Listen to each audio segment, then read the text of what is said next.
Hello दोस्तों, स्वागत है पॉलिटेक्निक स्टडीज पे। मैं हूँ आर के सिंह। तो दोस्तों हम लोग कंटिन्यू कर रहे थे fundamentals of electrical and electronics engineering, जिस सब्जेक्ट को हम लोग सिंपली FEEE के नाम से जानते हैं। तो दोस्तों इस सब्जेक्ट का आज हमारा 12 नंबर लेक्चर है। इससे पहले 11 लेक्चर ऑलरेडी हो चुके हैं। उम्मीद करता हूँ कि आप सभी लोगों ने जो प्रीवियस क्लासेस है उनको बारीकी से देखा होगा एंड नोट्स भी बनाया होगा खुद का, एंड सारे कंसेप्ट आपको अच्छी तरह से समझ में आ चुका होगा। तो दोस्तों जिन लोगों ने नहीं देखा है प्रीवियस लेक्चर, उन लोगों से रिक्वेस्ट है कि आप लोग जो है प्रीवियस लेक्चर्स को बिल्कुल बारीकी से देखें, नोट्स बनाए एंड उसके साथ साथ आपको रिवीजन भी करना पड़ेगा। ओके चलो, तो लास्ट लेक्चर में हम लोगों ने बात किए थे कैपेसिटेंस के बारे में। ठीक है, हम लोगों ने देखा था कैपेसिटेंस क्या होता है एंड और भी कैपेसिटेंस से जुड़े हम लोग बातें किए थे। तो आज हम लोग कैपेसिटेंस को कंटिन्यू करेंगे, बात करेंगे कैपेसिटर के बारे में। तो सबसे पहले तो आपको दिखा देता हूँ कैपेसिटर दिखता कैसा है। मेरे पास कुछ कैपेसिटर्स है, जैसे कि ये वाला देखो, दिस इज़ अ कैपेसिटर, बिल्कुल सिलेंडर जैसा है ना। देखो ये सिलेंडर जैसा है, दो यहाँ पे दो टर्मिनल्स होते हैं, एक टर्मिनल ये, एक टर्मिनल ये, एक पॉजिटिव का एक नेगेटिव का। ठीक है, एंड इस कैपेसिटर में आपको बहुत सारी चीज़ें जो है दिख रहा है। कुछ वैल्यू यहाँ पे लिखा होगा। पहला तो इसका वैल्यू जो लिखा होगा that is the capacitance and इसका वर्किंग वोल्टेज। ठीक है, जैसे कि ये वाला कैपेसिटर लेता हूँ, ठीक है, इसमें लिखा है 25 वोल्ट्स 470 माइक्रोफैराड। तो हम लोगों ने देखा था कि जो कैपेसिटेंस का यूनिट है वो फैराड है। ओके, एंड ये है 470 माइक्रोफैराड का कैपेसिटी वाला एक कैपेसिटर, एंड ये इसका वर्किंग जो रेंज है ये 25 वोल्ट के अंडर में ये काम करता है। ठीक है, और भी कैपेसिटर है, इसका वैल्यू है 100 माइक्रोफैराड एंड ये काम करता है 50 वोल्ट के अंडर पे। ओके, एंड दूसरा कैपेसिटर बिल्कुल ये डाल जो होता है हमारा मसूर डाल, उसके जैसा है ये। इसका भी दो टर्मिनल होता है। ठीक है, इसको हम लोग कहते हैं क्या, हम लोग कहते हैं इसको सिरामिक कैपेसिटर। ठीक है, तो दिस आर द टाइप्स। कुछ मैंने आपको कैपेसिटर दिखा दिया, बस अब जो है हम लोग इसके बारे में आगे सीखने वाले हैं। तो सबसे पहले कैपेसिटर का डेफिनेशन हम लोग देख लेते हैं। कैपेसिटर क्या होता है? Capacitor capacitor is a electronic component,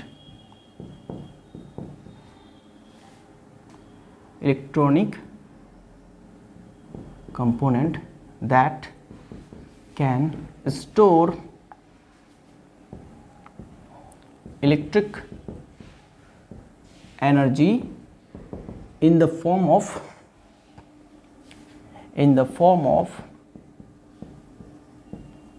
electric field। ठीक है, तो कैपेसिटर एक इलेक्ट्रिकल कंपोनेंट या फिर हम लोग इसको इलेक्ट्रॉनिक कंपोनेंट कह सकते हैं, जो कि इलेक्ट्रिक एनर्जी को इलेक्ट्रिक फील्ड के आकार में स्टोर करके रख सकता है। ठीक है, तो ये हो गया हमारा कैपेसिटर। नाउ हम लोग बात करेंगे कि किसी भी कैपेसिटर का जो कैपेसिटेंस है, कितना कैपेसिटी है, वो कौन से फैक्टर के ऊपर डिपेंड करता है। ठीक है, वो कौन से फैक्टर के ऊपर डिपेंड करता है। तो सबसे पहले हेडिंग डालेंगे factors affecting the capacitance of a capacitor। ठीक है, factors affecting the capacitance of a capacitor. तो कैपेसिटर के जो कैपेसिटी है उसके ऊपर कौन कौन सा फैक्टर प्रभाव डालता है? सबसे पहला साइज ऑफ द कंडक्टर। ठीक है, साइज ऑफ द कंडक्टर। अब कंडक्टर का साइज कितना है, मतलब कैपेसिटर का साइज कितना है। ठीक है, if the size of conductor is large then its capacity also increase. If लिखेंगे यहाँ पे, if the size of the conductor is large then its capacity is more. ठीक है, अब देखो किसी एक बर्तन में हम लोग पानी रखेंगे, बर्तन का साइज अगर ज़्यादा होगा तो उसका मतलब क्या है कि उसमें ज़्यादा पानी रहेगा। ठीक है, बोतल का साइज अगर बड़ा है तो उसमें ज़्यादा पानी रुकेगा। तो यही होता है कैपेसिटर के केस में भी। कंडक्टर का साइज अगर ज़्यादा है तो इसका मतलब उसमें कैपेसिटी भी ज़्यादा है, इलेक्ट्रिक चार्ज वो ज़्यादा होल्ड करके रख सकता है, ज़्यादा इलेक्ट्रिक चार्ज उसमें रह सकता है। ठीक है, तो पहला फैक्टर तो ये हो गया। दूसरा, नेचर ऑफ द मीडियम। ठीक है, अब मीडियम का नेचर कैसा है, मीडियम किस तरह का है, ओके, वो भी डिपेंड करता है, उसके ऊपर भी डिपेंड करता है कैपेसिटेंस। कौन से मीडियम पे हम लोग चार्ज को जो है रख रहे हैं, ठीक है, कौन से मीडियम पे हम लोग चार्ज को जो है रख रहे हैं, उसके ऊपर भी डिपेंड करता है capacitance. If the conductor is kept in a medium other than air then the capacity increases. Okay, if the conductor is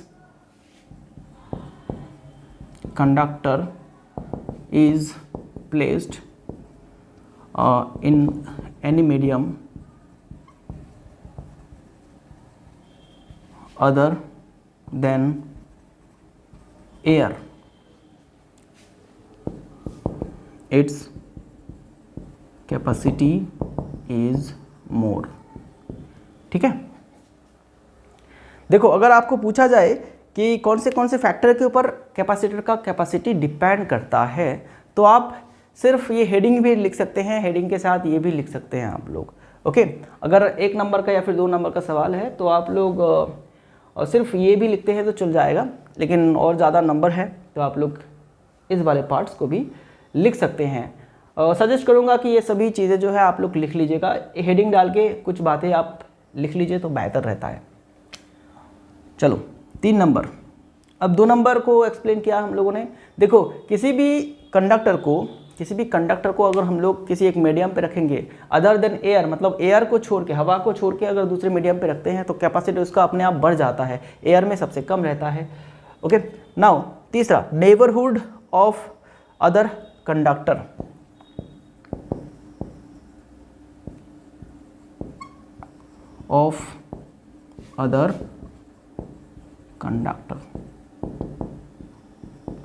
ठीक है, नेबरहुड ऑफ अदर कंडक्टर मतलब जिस कंडक्टर की हम लोग बात कर रहे हैं, जिस कैपेसिटर की बात कर रहे हैं, उसके आसपास दूसरा अगर कोई कंडक्टर रहता है तो वो भी प्रभाव डालता है कैपेसिटेंस के ऊपर। ठीक है, वो भी प्रभाव डालता है कैपेसिटेंस के ऊपर। Okay, if another uncharged conductor is placed near the charge conductor then its capacity increases. मतलब किसी भी कंडक्टर का जो बगल वाला जो दूसरा कंडक्टर है वो अगर अनचार्ज्ड है, अनचार्ज मतलब उसमें कोई चार्ज नहीं है, तो जो हम लोग जिसकी बात कर रहे हैं, जिस कैपेसिटर की बात कर रहे हैं, उसका कैपेसिटी बढ़ जाएगा। ओके, चलो उस बात को भी यहाँ पे लिख लेते हैं। If another conductor, if another uncharged conductor लिखेंगे तो बेहतर होगा। If another uncharged conductor is placed near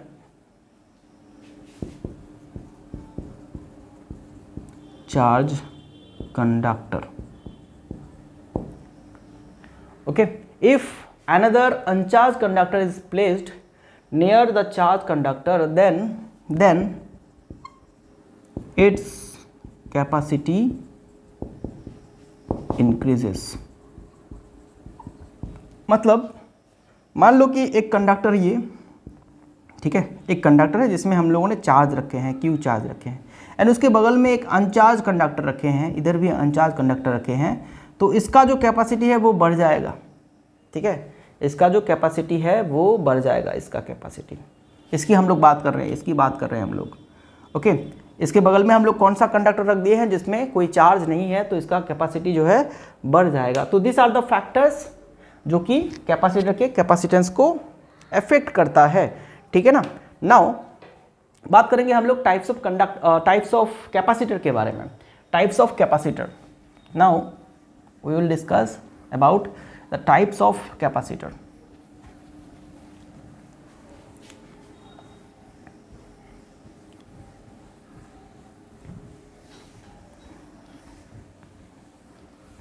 capacitor के कितने टाइप्स हैं? चलो इसको भी अरेंज कर देता हूँ तो जगह मिल जाएगा हमें।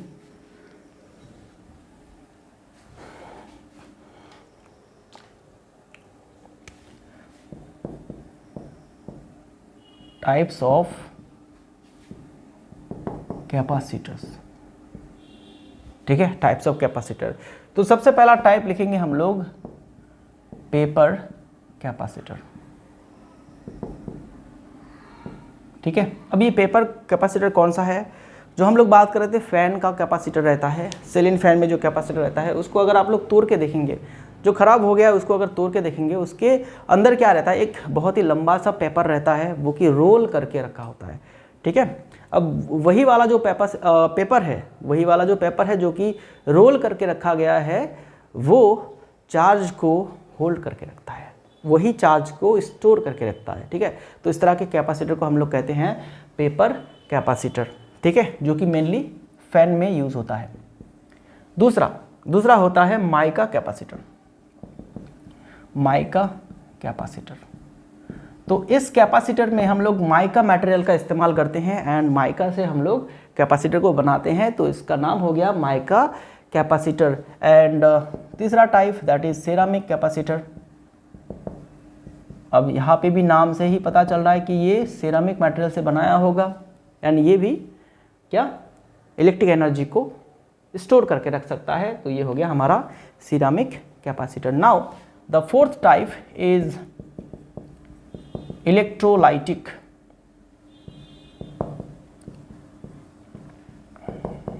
कैपेसिटर।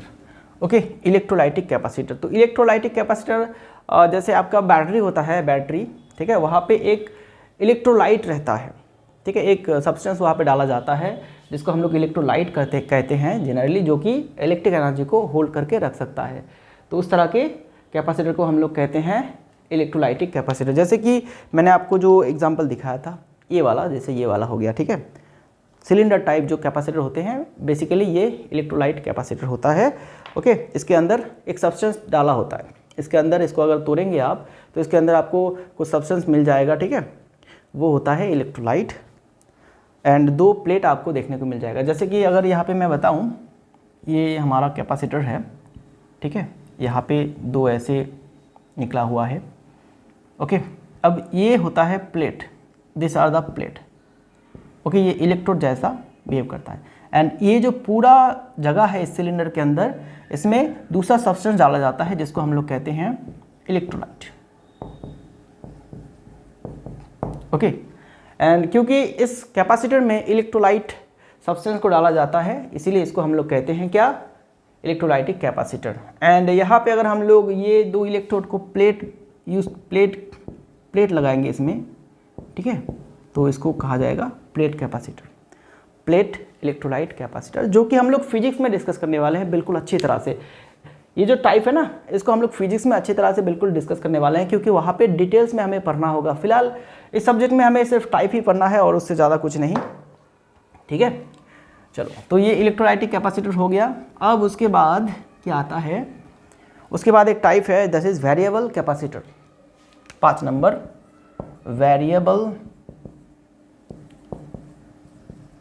कैपेसिटर। अब वेरिएबल कैपेसिटर, वेरिएबल का अर्थ क्या है, इसका कैपेसिटी को हम लोग खुद से जो है एडजस्ट कर सकते हैं। तो एडजस्ट करने के लिए वहाँ पे ऑप्शन दिया जाएगा कि कैपेसिटर का हम लोग कितना कैपेसिटी चाहते हैं, तो उसी हिसाब से हम लोग इस कैपेसिटर का कैपेसिटी को चेंज कर सकते हैं। तो दिस आर द टाइप्स, जो कि आपको बेसिकली इसका नाम ही याद रखना है। अगर आपको पूछा जाए कि कितने तरह के कैपेसिटर होते हैं, तो आप लोग नाम लिख लीजिएगा। पेपर कैपेसिटर हो गया, फिर माइका, फिर ceramic, electrolyte and variable capacitor, this are the types. Okay, चलो, सो अब क्या रह गया है, अब हम लोग बात करेंगे combination of capacitor. Combination of capacitor, अगर दो से ज़्यादा कैपेसिटर को हम लोग कनेक्ट करते हैं एक दूसरे के साथ, तो कितने तरह के कनेक्शन बनते हैं एंड कैपेसिटी जो होता है, ओवरऑल कैपेसिटी, वो कितना होता है, मतलब इक्विवेलेंट कैपेसिटी कितना होगा अगर हम लोग कैपेसिटर को एक दूसरे के साथ कनेक्ट करेंगे। तो चलो पहले तो यहाँ पे लिख लेते हैं combination of capacitor. Combination of capacitor, तो यहाँ पे दो तरह का कनेक्शन आता है भैया। सीरीज कनेक्शन, ठीक है, एंड दूसरा आता है पैरेलल कनेक्शन।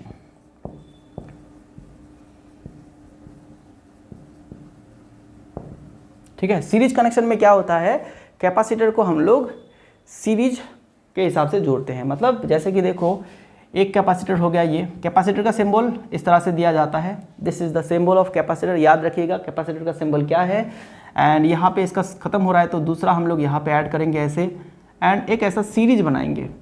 ओके, मान लो कि इसका कैपेसिटर C1, इसका capacitor C2 and capacitor C3। तो ओवरऑल कैपेसिटर क्या होगा, तीनों मिलके कितना कैपेसिटी देगा हमें।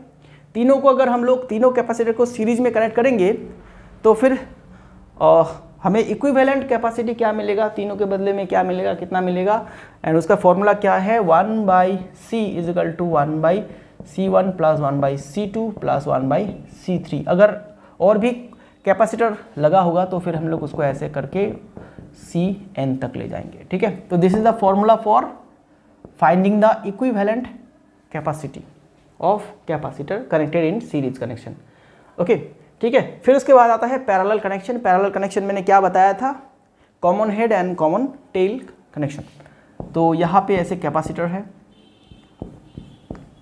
3 कैपेसिटर यहाँ पे भी ले रहा हूँ, एंड इसके तीनों हेड को, इधर तीनों टेल को अगर हम लोग कनेक्ट कर देंगे तो ये निकलेगा हमारा क्या, कौन सा कनेक्शन, पैरेलल कनेक्शन। एंड यहाँ पे इक्विवेलेंट कैपेसिटी क्या होगा, C equivalent is equal to C1 plus C2 plus C3। ठीक है, this is the formula for parallel connection of capacitor. ठीक है ना, एंड और भी लगा होगा तो फिर प्लस करते जाएंगे, जितना लगा होगा प्लस करते जाएंगे। ओके, ठीक है, this is the series connection and this is the parallel connection. Series connection को कैसे लिखते हैं हम लोग ऐसे, एंड पैरेलल कनेक्शन को कैसे लिखते हैं, ऐसे लिखते हैं। ठीक है, पैरेलल कनेक्शन को हम लोग ऐसे लिखते हैं, जैसे देखो ये हमारे पास 2 कैपेसिटर है, तो यहाँ पे एक ये इसका निकल रहा है, एक टर्मिनल दूसरा टर्मिनल, यहाँ पे भी इसका भी 2 टर्मिनल है, एक टर्मिनल 2 टर्मिनल। तो एक टर्मिनल को अगर हम लोग ऐसे कनेक्ट कर देंगे, ठीक है, ऐसे जो हम लोग कनेक्ट कर देंगे तो देखो एक टर्मिनल को हम लोगों ने कनेक्ट कर दिया, एक छोड़ दिया, तो ये हो गया सीरीज कनेक्शन। ठीक है, अगर वहीं पे हम लोग ऐसे कर देंगे, प्लस के साथ प्लस, माइनस के साथ माइनस, बिल्कुल ऐसे कनेक्ट कर देंगे ऐसे, ठीक है, प्लस के साथ प्लस, माइनस के साथ माइनस, ऐसे मैंने कनेक्ट कर दिया। ठीक है, ऐसे दोनों को कनेक्ट कर दिया, तो ये हो गया पैरेलल कनेक्शन। ओके, ठीक है, बिल्कुल यहाँ पे ये कैपेसिटर ये है ऐसे, यहाँ पे दूसरा है, यहाँ पे तीसरा है, ऐसे कनेक्ट किए हैं, एंड यहाँ पे हम लोगों ने ऐसे कनेक्ट किए हैं, ऐसे यहाँ पे ऐसे। ओके, सो चलो ये तो हो गया कनेक्शन। अब यहाँ से आपको न्यूमेरिकल अगर दिया जाता है तो काफ़ी इजी है, फॉर्मूला डालेंगे डायरेक्ट, जैसे कि हम लोगों ने रेजिस्टेंस में किए हैं, बिल्कुल वैसे ही यहाँ पे हम लोग कर सकते हैं। तो न्यूमेरिकल इस सब्जेक्ट में है नहीं इसका, लेकिन फिजिक्स में हमें न्यूमेरिकल भी इसका करना होगा।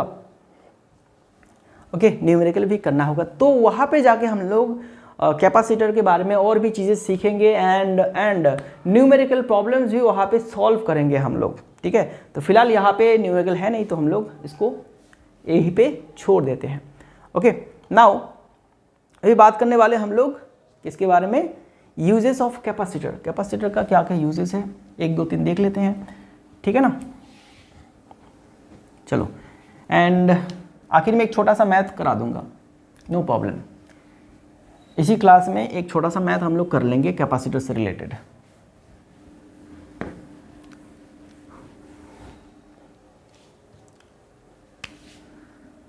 Uses of capacitors. ठीक है, यूजेस ऑफ कैपेसिटर्स। तो सर्किट में कैपेसिटर का बहुत ज़्यादा इंपॉर्टेंस है, बहुत ज़्यादा रोल है सर्किट में, हम लोग कैपेसिटर बहुत ज़्यादा यूज़ करते हैं। एंड क्या है उसके कुछ यूजेस हम लोग यहाँ पे लिखते हैं। पहला, to produce desired pattern of electric field. ठीक है, अगर सर्किट में हमें इलेक्ट्रिक फील्ड प्रोड्यूस करना है तो उसका जो क्या पैटर्न रहने वाला है उसको हम लोग अपने तरह से जो है क्या कर सकते हैं, प्रोड्यूस कर सकते हैं कि हमें इस तरह का पैटर्न चाहिए, उस तरह का पैटर्न चाहिए, किस तरह का इलेक्ट्रिक फील्ड चाहिए, उसी हिसाब से हम लोग कैपेसिटर को जो है यूज़ कर सकते हैं। ओके, चलो दूसरा क्या है, इन radio circuit for tuning, in radio circuit for tuning. तो रेडियो तो सब लोगों ने सुना होगा, रेडियो तो देखा होगा, ठीक है ना। तो रेडियो में ट्यूनिंग के लिए हम लोग क्या करते हैं, कैपेसिटर का इस्तेमाल करते हैं, ठीक है। इन पावर सप्लाई सर्किट्स, ठीक है, इन पावर सप्लाई सर्किट। तो पावर सप्लाई सर्किट में हम लोग कैपेसिटर को क्यों यूज़ करते हैं, बोलो, कैपेसिटर को हम लोग क्यों यूज़ करते हैं? दिस इज़ बिकॉज हमें रेक्टिफाइड करंट जो है उसको स्मूथ करना पड़ता है, ठीक है, for smoothing the rectified current, ठीक है, for smoothing the rectified current. अब ये नया टर्म आ गया, rectified current. What is this? Rectified current क्या होता है? रेक्टिफाइड करंट देखो, जैसे कि जब हम लोग ट्रांसफॉर्मर की मदद से, ट्रांसफॉर्मर अब तक हम लोगों ने पढ़े नहीं है, तो ट्रांसफॉर्मर की मदद से एंड डायोड्स की मदद से जब हम लोग एसी करंट को डीसी में कन्वर्ट करते हैं, तो उसको और भी ज़्यादा स्मूथ करने के लिए, और भी ज़्यादा अच्छा करने के लिए हम लोग कैपेसिटर का इस्तेमाल करते हैं। तो यहाँ पे मैं एक छोटा सा डायग्राम आपको दिखा देता हूँ कि ट्रांसफॉर्मर की मदद से, ट्रांसफॉर्मर आप लोगों ने देखा होगा, ट्रांसफॉर्मर की मदद से हम लोगों ने कैसे एसी से डीसी में कन्वर्ट किए। तो ट्रांसफॉर्मर जो होता है कुछ ऐसा होता है, ट्रांसफॉर्मर का सिंबल। ओके, ट्रांसफॉर्मर भी हम लोग सीखने वाले हैं इसी सब्जेक्ट में। तो this is the primary coil, जिसमें हम लोग इनपुट डालेंगे, इसको कहा जाता है प्राइमरी कॉइल, एंड आउटपुट जो होगा वो सेकेंडरी कॉइल होता है, ठीक है। दो कॉइल रहता है, दोनों कॉइल जो है एक कोर से जुड़ा होता है, दोनों कॉइल में एक दूसरे के साथ कोई भी रिलेशन नहीं है, कोई भी कनेक्शन नहीं है, ये दोनों जुड़ा होता है एक कोर से, ठीक है, एक कोर से जुड़ा होता है। अब यहाँ पे हम लोग अगर एसी इनपुट देंगे तो आउटपुट भी एसी निकलेगा, ठीक है, आउटपुट भी एसी निकलेगा। एंड इधर हम लोग अगर मान लेते हैं ये this is the step down transformer, transformer का जब हम लोग समझेंगे तब हमें ये चीज़ें जो है अच्छी तरह से समझ में आएगा। फिलहाल जितना मैं समझा सकूं, ओके, मैं यहाँ पे समझा देता हूँ। देखो, जैसे कि यहाँ पे हम लोग 240 वोल्ट दे रहे हैं, 240 वोल्ट एसी दे रहे हैं, ठीक है। तो इधर हम लोग आउटपुट लेना चाहते हैं 12 वोल्ट एसी। तो ये स्टेप डाउन हो गया, क्योंकि ये वोल्टेज को जो है ये स्टेप डाउन कर रहा है, कम कर रहा है। ओके, तो ये हो गया हमारा स्टेप डाउन ट्रांसफॉर्मर। यहाँ पे हम लोग ज़्यादा इनपुट दे रहे हैं, कम मिल रहा है हमें। ओके, ठीक है, तो 12 वोल्ट एसी हो गया। अब इसको हम लोगों को एसी से डीसी कन्वर्ट करना है, तो एसी से डीसी कन्वर्ट करने के लिए हम लोग इस्तेमाल करेंगे क्या? Diodes. Okay, diodes are active components. तो डायोड को कुछ इस तरह से कनेक्ट किया जाता है, कुछ इस तरह से कनेक्ट किया जाता है। तो डायोड्स का जो सिंबल होता है ऐसा होता है, डायोड का सिंबल।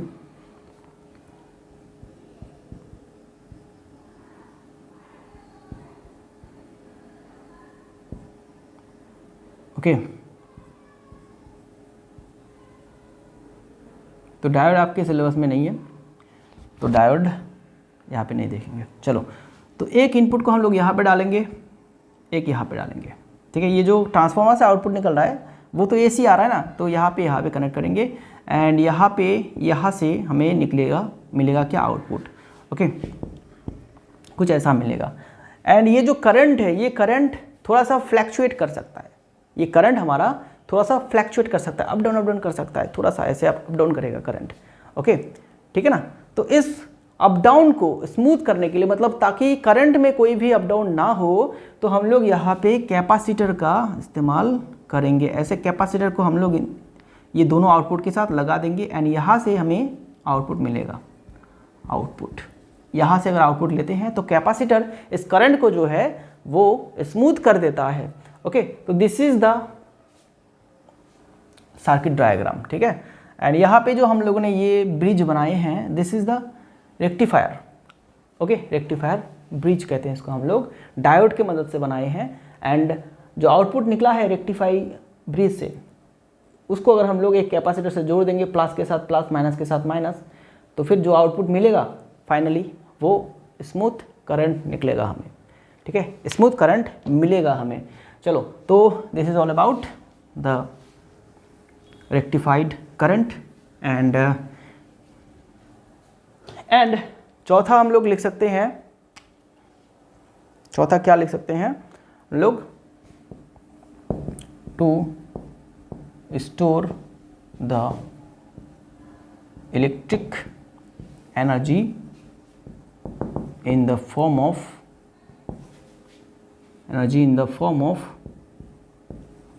electric field, ठीक है, in the form of electric field, to store the electric energy in the form of electric field, ठीक है ना। बस this are the 4 uses, 4 main uses है। अब इतने ही याद रखेंगे तो काफ़ी है, ठीक है। कैपेसिटर का यूजेस में ये चारों यूजेस इंपॉर्टेंट है, ओके। और भी हम लोग इसको यूज़ करते हैं, और भी बहुत जगह पे यूज़ करते हैं, तो मैंने उतना सारा चीज़ें जो है लिखा नहीं, लेकिन चलो एक और लिख देता हूँ, to produce rotating magnetic field, to produce rotating magnetic field in induction motor,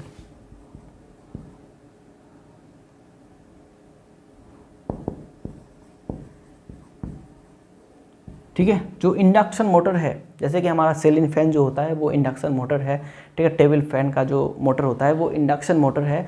तो उस इंडक्शन मोटर में रोटेटिंग फील्ड को जनरेट करने के लिए हम लोग क्या देते हैं, कैपेसिटर को यूज़ करते हैं। विदाउट कैपेसिटर फैन जो है नहीं घूमेगा भैया, क्योंकि वहाँ पे स्टार्ट करने के लिए, घूमना स्टार्ट करने के लिए हमें रोटेटिंग मैग्नेटिक फील्ड चाहिए, एंड जिसको प्रोड्यूस करने के लिए हम लोग कैपेसिटर को यूज़ करते हैं, ओके। आगे जाके हम लोग जब इंडक्शन मोटर पढ़ेंगे तब वहाँ पे इस चीज़ को फिर से वहाँ पे हम लोग एनालाइज करेंगे, बहुत अच्छी तरह से समझेंगे क्यों हम लोग कैपेसिटर यूज़ करते हैं, ओके, ठीक है ना। तो ये पाँचों के पाँचों जो यूजेस है आप लोग याद रखेंगे, एंड अगर पूछा जाए तो डेफिनेटली आपको लिखना पड़ेगा एग्ज़ाम में, ठीक है दोस्तों। चलो, तो फाइनली हमारा जो कैपेसिटर है वो यहाँ पे ख़त्म हो रहा है, एंड एक छोटा सा मैथ कर लेते हैं अभी हम लोग कैपेसिटर के कनेक्शन से, एक छोटा सा मैथ कर लेते हैं। एंड ये मैथ इस सब्जेक्ट में पूछा नहीं जाता, लेकिन फिजिक्स में कैपेसिटर से मैथ जो है सेमेस्टर में पूछा गया है, बहुत बार पूछा गया है। सो फिर हमें कैपेसिटर के मैथ जो है अच्छी तरह से करना पड़ेगा जब हम लोग फिजिक्स में डिस्कस करेंगे इसको। चलो, मैथ क्वेश्चन क्या है, determine the equivalent capacitance from the given diagram, ठीक है। गिवन डायग्राम क्या है कि कुछ ऐसा है, ओके, फिर ऐसे करके दिया गया है। चलो बस इतना सा छोटा सा डायग्राम लेता हूँ। ये है A point and this is B point. तो कैपेसिटर है इसका 10 फैराड एंड इसका मान लो कि 5 फैराड है, ये 3 फैराड का है, ये आपका 2 फैराड का है, ओके। अब फाइनल कितना कैपेसिटी मिल जाएगा। देखो अब कौन से कनेक्शन में है ये सबसे पहले तो डिफाइन कर लो कि ये दोनों कैपेसिटर कौन से कनेक्शन में है, बोलो। ये सीरीज कनेक्शन में है। ये दोनों कौन से कनेक्शन में है, पैरेलल कनेक्शन में है। तो सीरीज कनेक्शन का पहले हम लोग निकाल लेते हैं, ए बी, सॉरी ये B not, this is B, C and ये डी मान लेते हैं। चलो ए से कैपेसिटर का equivalent capacitor A to D, ठीक है। ए से डी तक का जो कैपेसिटर रहेगा वो क्या होगा, वो होगा हमारा कुछ ऐसा। फॉर्मूला क्या था सीरीज कनेक्शन का, 1/c is equal to 1/c1 plus 1/c2, okay, so यहाँ पे हम लोग ये 1 कर लेंगे एंड 10 प्लस 1/5। ओके, इसको करो तो ये होगा 10, 1 + 2 मतलब 3/10 एंड CAB कितना AD कितना निकलेगा बोलो, 10/3 मतलब 3.33 फैराड। ठीक है, ओके, एंड इसका निकालो कैपेसिटी D से B तक का, तो ये कैसे निकालेंगे, दोनों को जोड़ देना पड़ेगा, 2 + 3 मतलब 5 फैराड। ओके, फाइनली हमें क्या मिला, इन दोनों के बदले मिला कितना, 3.33 फैराड। ठीक है, 3.33 फैराड एंड इधर इसका क्या मिला हमें, 5 फैराड। ओके, एंड ये दोनों क्या है, अभी फिर से सीरीज कनेक्शन में है, A to B। ओके, फिर यहाँ पे निकालेंगे इक्विवेलेंट कैपेसिटर 1/, क्योंकि ये सीरीज कनेक्शन में है तो 3.33 + 1/5। ओके, ठीक है ना। अब कैलकुलेटर की मदद से इसको निकाल लो, 1/3.33 डिवाइडेड बाई, अच्छा, प्लस 1/5, तो ये निकला ऐसा आंसर। ओके, ये हमारा इतना निकल गया एंड इसको कर देना है क्या, 1/, कर देना है 1/, आंसर कर देंगे तो हमें मिल जाएगा 1.99 मतलब 2। ठीक है, 2 फैराड का मिल जाएगा हमें इक्विवेलेंट कैपेसिटी। ठीक है, 2 फैराड मिल गया। ओके, तो मैथ को करने के लिए आपको स्टेप वाइज जाना पड़ेगा। पहले तो आपको छोटे छोटे पार्ट में कन्वर्ट कर लेना पड़ेगा, जैसे कि हम लोगों ने क्या किया, ये सीरीज को एक बना लिया, ये पैरेलल को एक बना लिया, फिर दोनों को ऐड कर दिया तो सीरीज हो गया। सीरीज को हम लोग ऐड कर देंगे तो हमें फाइनली जो है मिल जाएगा फॉर्मूला। बस वही फॉर्मूला अप्लाई करना है जो हम लोगों ने देखा अभी। अगर सीरीज में है तो वो क्या होगा, 1/C = 1/C1 + 1/C2 + 1/C3। And अगर पैरेलल कनेक्शन में है तो कैसे निकालेंगे, सिर्फ कैपेसिटी को जो है हमें जोड़ देना है, बस ऐड कर देना है, हो जाएगा, मिल जाएगा आंसर। तो this is the simple numerical problem. इससे टफ प्रॉब्लम जो है हम लोग फिजिक्स में करने वाले हैं। तो दोस्तों, हमारा जो कैपेसिटेंस है, कैपेसिटी या फिर कैपेसिटर, वो यहाँ पे कंप्लीट हो रहा है। नेक्स्ट क्लास में हम लोग बात करेंगे क्या, नेक्स्ट क्लास में हम लोग बात करेंगे हमारा सिग्नल्स के बारे में, सिग्नल वेव फॉर्म्स। ओके, ठीक है दोस्तों, चलो, तो उम्मीद करता हूँ क्लास अच्छा लगा होगा। क्लास को बिल्कुल अपने दोस्तों के बीच शेयर कीजिएगा एंड क्लास के बाद आप लोग जो नोट प्रिपेयर किए हैं उसको एक बार रिवीजन ज़रूर कर लीजिए, रिवीजन जो है ज़रूर कर लीजिएगा। ठीक है, ताकि जो भी चीज़ें हम लोगों ने सीखे हैं, जितने भी चीज़ें सीखे हैं वो याद रह जाए। ओके, ठीक है ना। चलो, तो मिलते हैं नेक्स्ट क्लास में। Thank you very much.